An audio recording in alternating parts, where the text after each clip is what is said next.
The European Union describes the crisis in Ukraine as the continent's most serious challenge to security since the Balkan Wars of the 1990s.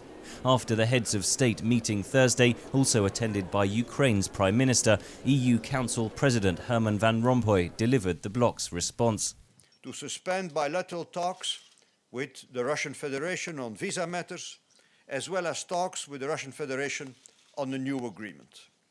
We support the decision of the European members of the G8 and the EU institutions to suspend their participation in G8 summit preparations until further notice. Mr. Van Rompuy demanded that Russia enter negotiations with Ukraine and respect Ukraine's sovereignty in Crimea or face travel bans and asset freezes. Russia denies the armed groups that have taken over much of Crimea are members of its armed forces. The majority of the people of Ukraine made a decisive choice in favor of our European values. It was a civilization choice. Europe must and will support on the courageous road they have chosen. Europe has held off imposing economic sanctions for now.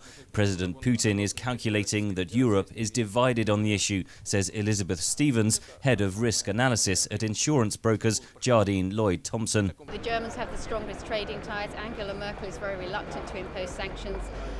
Cameron is concerned that the City of London will be hit if sanctions are imposed on some of Russia's oligarchs. I think the biggest challenge is the EU actually speaking with one voice.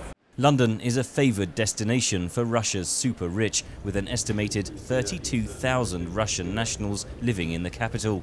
Germany's two-way trade with Russia topped $104 billion in 2013. Economic giants like Volkswagen have invested heavily in Russia. But German Chancellor Angela Merkel reiterated warnings that Moscow would face what she called costs. We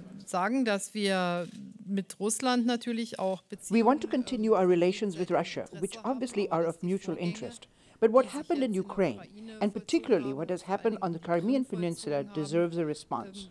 If the crisis escalates, European sanctions could bite hard, says Elizabeth Stevens. The wealth in Russia is owned by 110 billionaires who own about 35% of the country's economic resources. They would be the key people to target, and they are the people who have influence over Putin.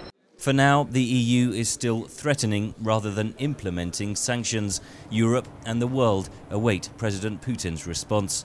Henry Ridgwell for VOA News, London.